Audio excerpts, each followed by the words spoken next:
Yeah, thank you. I very much appreciate the benefit of this hearing, and Mr. Dodaro, your testimony in response to the questions that came from Senator Scott was most revealing to me.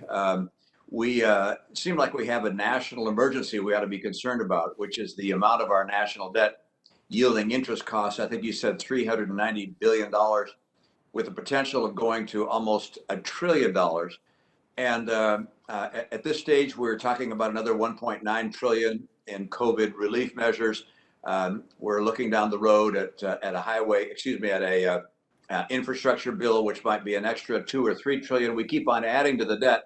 At what point do you consider this to be a real national emergency and something that we need to address? And that is the mounting amount of debt we have and the interest associated with it. Yeah, well, I believe what I've been trying to do, Senator Romney, is to get the government's attention to this, both the Congress and the administration, so it doesn't become a national emergency.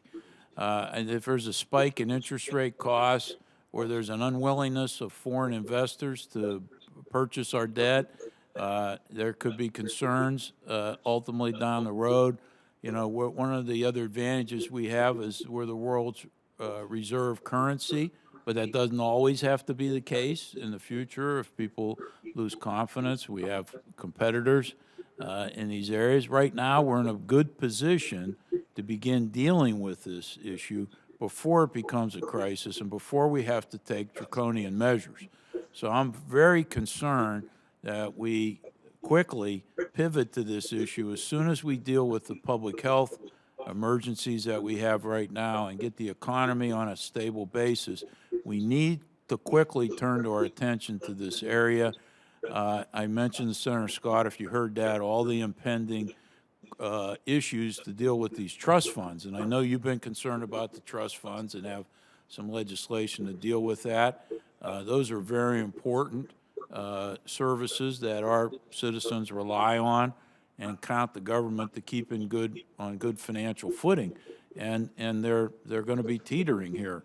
If not right now, they're teetering soon on that issue. And we need a plan. We need a long-term plan. The plan has to be rooted in law. You know, I've suggested that part of the plan is we need a target, a debt-to-GDP target. Right now, we don't have a national policy. How much debt do we think we should service over a period of time? We have no targets, no goals, no guardrails. We just decide how much we're going to spend, and fortunately, we've been a wealthy country. We've been able to operate that way, but that's not going to be the case going forward with these issues. And so I've been working with the Senate Budget Committee. You need a debt-to-GDP target. Then you need some interim safeguards in place to make sure you can move toward that target over time. You need some relief valves if we have an emergency that's we haven't been able to plan for, comes up, so that you have some flexibility. But you need to have these things and have a regular score kept on how well you're doing in achieving your goals and objectives. But we don't have these guardrails in place going forward. I think we could find ourselves in a very chaotic situation if world events change that we're not prepared for. So we got to get our fiscal house in order. Well, I would be one of many, I'm sure, that would welcome your recommendations as to what some of those targets might be. Let me turn also to the trust funds, which you described. Obviously, each of them has come to a point where they're going to become insolvent or rely on a massive infusion from the general fund. Is there a pathway to solvency for these funds? Simpson Bowles tried to make an effort. It was not successful. Other than raising taxes, and if one raises taxes, of course, you're going to have a reduction in economic growth, and at some point you find yourself chasing your tail. So I wonder, as you look at these various trust funds, is there a realistic solution to get them on a basis where they're, well, at least over the next several decades, not going to become insolvent?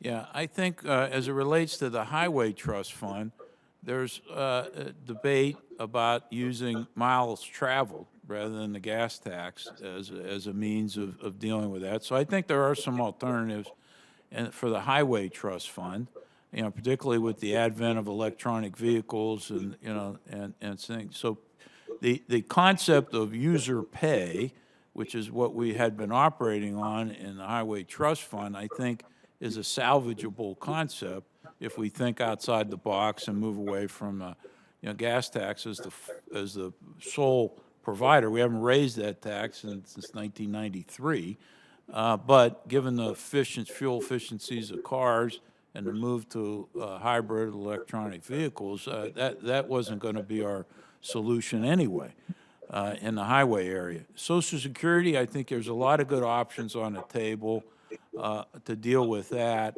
aside from the revenue side. I think you got to look at the revenue side. In all fairness, the problem is so big, you got to deal with that problem as well.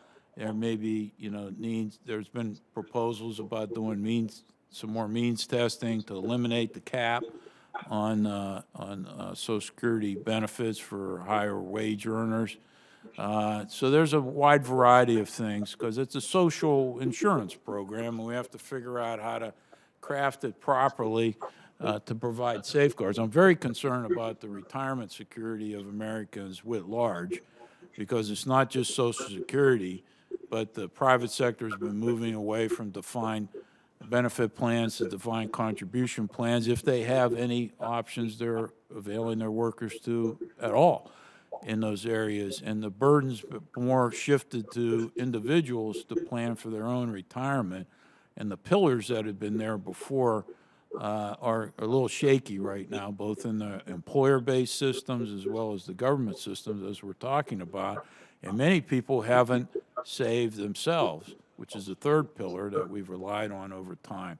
So that's very important. The one that's, I think, the most complex to solve is Medicare and our health programs. We're moving, those are the fastest growing programs. We have been unable as a country to contain health care costs. They keep growing faster than the economy's growing. So our ability to pay for them is not there. The costs are shifted to the government. This is the most perplexing area. I don't have as many ready solutions. We've got some recommendations at GAO that would save billions of dollars, but this is beyond that.